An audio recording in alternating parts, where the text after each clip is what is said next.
position in my career right now, so I'm looking forward to the near future. Guys, we're going to open it to the floor.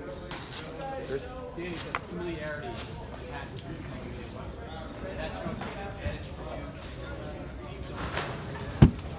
Can you give a mic? Well, I knew that. Yeah, I think someone should get a mic when they speak so everybody can hear it. But his question was, is there any familiarity with Sergiy, being that I sparred him so many rounds? And there was. I knew that he had his angles that he tried to implement inside the ring, and I was able to take advantage of that. And I know also from sparring him that he gets tired once he misses. I heard through the grapevine that his goal was to go to the body this fight, and he did that tremendously. Much respect to him, but definitely it helped a lot being inside the ring with him before. So I was able to use my advantages, but I've always said that sparring is totally different from being inside that ring. I wish I would have had a little bit more time that first round. We could have had another first rounder, spectacular knockout. But this is the sport of boxing. All I can do is be grateful in how I won. With the unanimous, was it unanimous? Split. Julie Letterman only gave you 4 rounds. I ain't gonna complain. I got the belt. Danny, during the rounds, you said to your opponent there's a situation that you couldn't hear. What was happening? The dialogue. I was telling him that he was telling me what to do while I was inside the ring, but I was telling him I couldn't hear him. We have a great communication when we're in training and it works out, but in the fight, that's how we're able to keep in tune with what I'm doing. So he was telling me, I was telling you do this and do that, but I'm, letting him know, hey, I can't hear you. So sometimes a boxer's mind can go elsewhere and get a little stagnant. So that's why you have great trainers like Andre keep you, on point. Danny, has it settled in?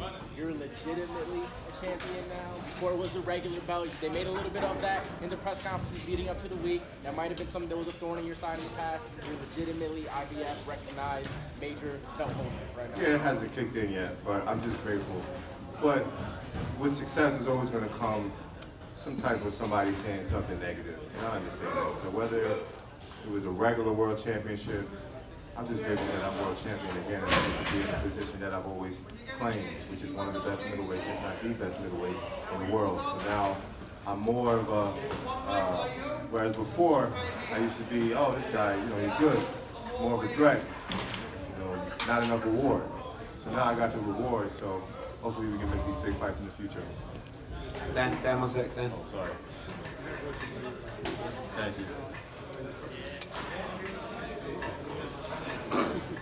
My question for you, Danny, is this.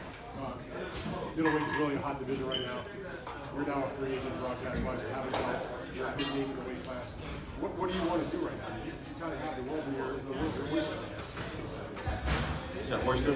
Yeah, the world is your I oyster. love oysters, man. And we are saying right now. Belt, you have your ability to go anywhere you want. Yeah. Any outlet, and you have the title. You have a name. It's bittersweet, HBO treated me like a king, The amount of promotion that we got, the respect, the attention that we got is bar none. I'm grateful that I was the one that they chose to give that to. Now that we're a free agent, only time is going to tell what's going to happen. But right now, I just want to enjoy this belt. I want to go enjoy my family and look back at the fight and see what I could have done better. Maybe then either Eddie or your manager Keith can address that. I prefer really not to address it right now. It's just mainly enjoying this. What happens in the future, you'll hear about it real soon, I'm sure. Thank you. Tell us about the game plan.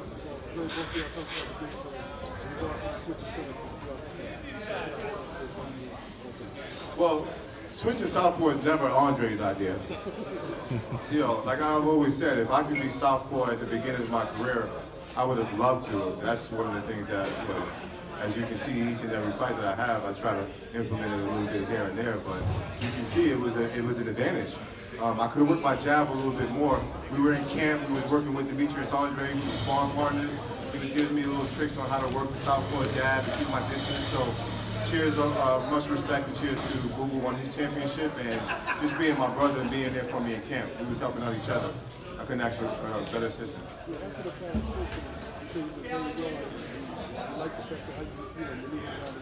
couple nothing in the sense of it's going to come in on the street. Yeah, no, I think I did very well. Like I said, you can always go back and see what you could do better. And obviously, Andre was screaming out jab, jab, jab. But I know Sergiy was planning coming over that right hand or coming under that right hand. And he got a little pop, you know, I'm not gonna lie, he was going to the body very well. So that was really my biggest fear, was him coming over with a big shot. So I maybe didn't put too much emphasis on the jab, but I have my reasons for it. Eddie, what do you got? Oh, I knew I had him hurt. And I know even in sparring, once I caught Sergiy with a couple of good shots, he will always back up. So, and that's why I said, you know, a professional match is totally different. Once you put those 10-ounce gloves on, the headgear come off. You know, those little things you used to do before, the triple jab or coming in without that worry, you got much more to worry about now, and we show that. And it was a very close fight. Over here. Oh, sorry. I know the voice. It was obviously a very close fight. What are you thinking before the scores were? How close did you think it was? I didn't think it was going to be that close. I knew I lost maybe a couple middle rounds, but the fact that one judge had me losing, I don't agree with that at all. But the fact that I got this victory, I'm not going to complain. All I can do is go back to the drawing board and see what I can do differently. But what I would say is that I hope that judges, or some way, somehow, that boxers and fighters can understand what goes through the minds of the judges, or they can tell us prior to the fights the type of style that they're judging. So it's not like, you know, we're just completely oblivious to what we need to do in there, because you want to cater to your style, but you also want to cater to the judges just in case you go to a decision and you get these bogus outcomes. Yeah, I'm going to let you 5 years. Sorry about that. They won't let you go, brother. Thank you. No secret that not knowing each other really well. Yeah. But can you talk about the emotional component and obviously being that the emotional component of why this fight, knowing that guys are strong from the other side and you guys are family and whatnot? Hey, listen, it was no emotion for me. This is kill to be killed sport. This man was trying to take away from my family. He was trying to take away from my future. In that very moment, for however long it lasted in that ring, there was no emotion from me. Afterwards, I felt some type of way, but not enough to, you know, let it affect me inside that ring. He's a true gentleman, and he has a beautiful family. This was the highest payday that he's ever had of his career, so I'm sure he'll be able to do well in the near future. And I wish him the best of luck, but as far as emotions inside that ring, to deter me from wanting to take his head off, that wasn't there, brother. This ain't ballet. This ain't ballet. Eddie, question to you. Danny. What do you have next for Danny? What do you want? What are your plans? What do you want next for the man? I would love him to get the Canelo fight. You know, it was a fight that we nearly got in May. Cinco de Mayo. Yeah, and now, you know, like he said in the ring, he's a champion now. He gets to call the shots. If he wants a defence, he gets a defence. But at this stage in his career, I think that the Canelo fight is the fight. And, you know, I know Dan asked the question, but I really echo what Danny said about HBO. I think tonight's not really about talking about other networks and the plans. It's about giving thanks to HBO for what they did for not just Danny, but for me and for Keith. And, you know, they believed in all of us to make the switch. They gave him 2 good, solid fights, and then they delivered the big one. You know, he had 2 good fights, fought for the world title, and we want to thank Peter Nelson and all the guys at HBO. And it's sad to see him leave boxing. No one wants to see him leave boxing. But, you know, they backed Danny Jacobs, and, you know, I think right now, you know, especially tonight, it's not really talks about the future and networks and stuff like that. It's to thank them for their support. For me, you know, ultimately Danny and Keith will decide who they want next, but I would love to see him fight Canelo in May. Danny, Chris Hearn here from the Fight City. Congratulations once again. It's a different fight. When we talked to Andre, and Andre said he didn't want this fight. This was a family affair. You made business and won the title. Congratulations. How do you go about now when it's bad feelings? Basically, the kids have fought, the parents got to step in. How do you basically now go and say, okay, Sergiy, I want to work with you, Gary, no hard feelings when it's boxing, it is business, it's personal, there are probably hard feelings. Only time will tell. If you're a true gentleman, you take your losses with the losses, just like you take your wins. And we showed each other love inside the ring and outside the ring backstage. So I don't look forward to any animosity towards each other. But truth be told, every boxer has animosity towards everybody. This is an ego sport. And, you know, I was the better man tonight. How the near future will work out once we cross each other's paths, or if we would continue to be sparring partners, who knows? But right now, I'm just enjoying this victory. I knew he was a tough fighter. And this is what, my 4th undefeated fight in a row? I mean, we're creating a good legacy for myself. And thank you, Baz. Love you, baby. They're the only one that clapped for that. But, I'm just trying to prove to the world that I'm the best middleweight. All these guys are picking and choosing who they want to fight. They're not picking the best fights out there, but yet they're claiming the title of I'm the best or I'm the most feared. You got to show and prove. And tonight, I fought one of the best middleweights in the division. You guys might not have heard of him, but if you study exactly who he is and what he brings to the table, as you can see, we fought one of the best middleweights in the world, and I'm proud of myself. Danny, to your left, Danny. To your left. Oh. In moments like this, do you think at all about kind of where you were 7 years ago, just kind of how far you've come, not just with the title, but also everything kind of at your fingertips right now as you sit in the middleweight division? I mean, I think about it every now and then, but one thing that I learned, you know, post-cancer was to enjoy every moment of every day. Find the little things to be grateful for. This was a dream of mine, to be at this realm, to be at this place in my life where I was considered champion and thriving in boxing. It's always been a dream of mine, but honestly, just being here and living and having a chance to see my son and my family and my loved ones every day, that means everything to me. This is just, it's material stuff, man. I mean, yeah, I love to please the fan, but my outlook on life is totally different because my life is almost taken. So the fact that I can live every day and breathe every day and be around my loved ones, see the sunshine, and you know, see my family, it's priceless. That alone is priceless.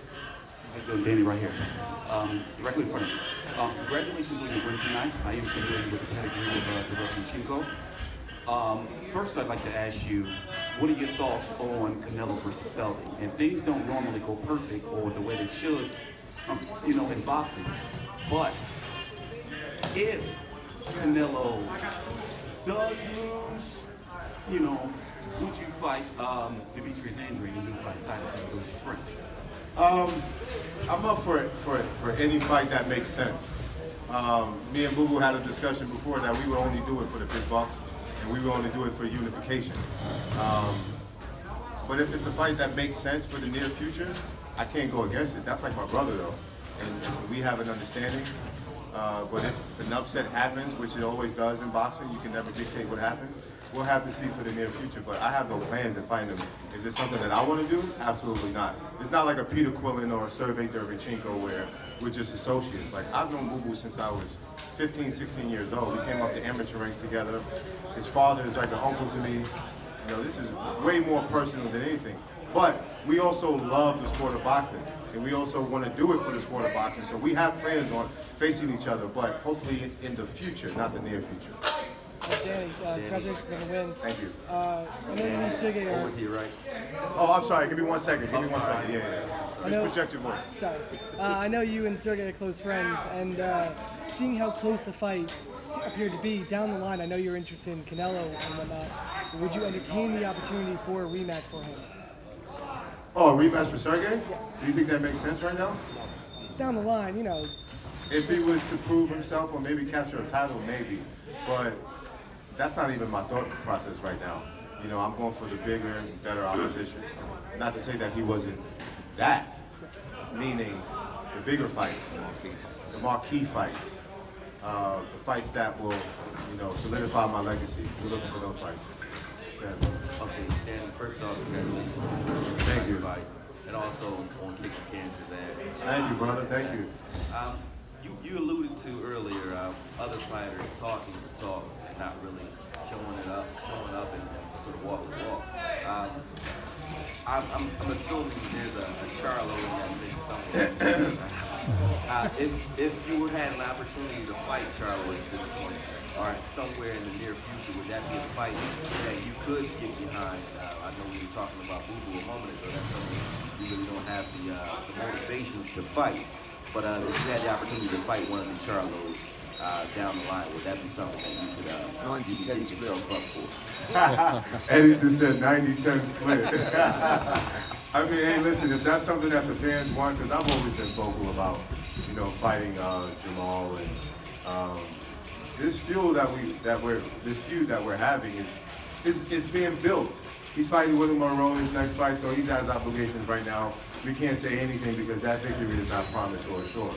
So he has to look good, and hopefully if he gets that victory, we can talk about that in the near future. But I want that fight. That's a fight that we won, and that's a fight that has been brewing for some time now. So if there's any personal fight that I want, yeah, it's that fight. But we also have a management, we also have a promotion that's going to get us the bigger and better fights that make sense for my career. Congratulations on the victory tonight. Thanks, Ryan. Thanks. Championship. Earlier, Andre had said that one of the fights that he wants to see you in is the Golovkin rematch. He said that there's unfinished business there, and now that you have the belt, he doesn't have any belts, you have some leverage there. Is that a fight that intrigues you on a personal level, that you have unfinished business? Absolutely, absolutely. And that's exactly why on the broadcast I said I would give him the rematch, because I'm champ now, and now there's more of a reward than the risk. Whereas before, he didn't give me the rematch. I wouldn't give me a rematch too if I was Golovkin, to be honest with you. But now there's almost nowhere for him to go. And from what I'm hearing, if he doesn't sign with his own, he's not going to get any of those big fights that he truly wants. But we'll see what happens. I'm in good hands right now. I'm in the best position in my career. I'm just going to let this well, and you guys are going to see what's going to happen in the near future with my career. With Triple G, the word on the street is his possibility he's going to PBC. What do you think about that? Triple G on PBC? Let me say that again, that sounds pretty good. Triple G on PBC?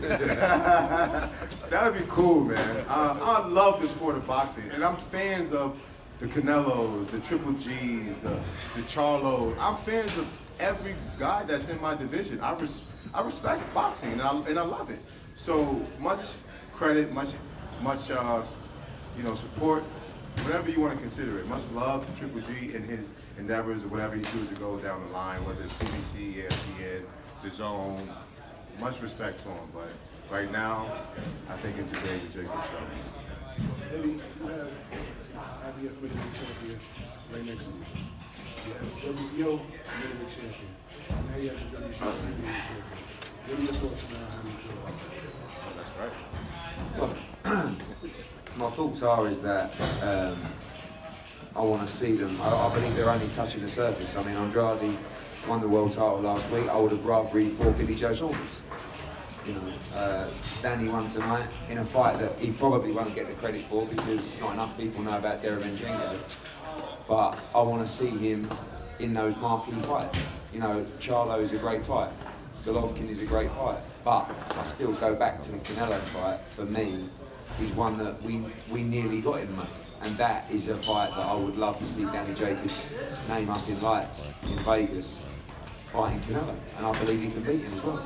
He has got to get past Fielding first, who's also our guy. So I can't talk too much about that. I know he's a favourite in the fight, but I think at this stage in Danny's career, I don't know how many fights him and Keith and Dre won, but for me, they all have to be, the big marquee fights. He's going to have a great rest. And one thing we've tried to do with Danny consistently is to map out his schedule. He boxes in November, and he takes a little month off. Then he boxes again in April, and he takes a little month off. Then he boxes again in October. Everything's been promised, everything's been delivered, and now the plan again is have a couple of months off and start camp again for Cinco de Mayo. But now you have all fighters, so in a sense you control the division. No, it's not about control. Listen, at the moment, the middleweight belts, the Zone seems to be the place for that division.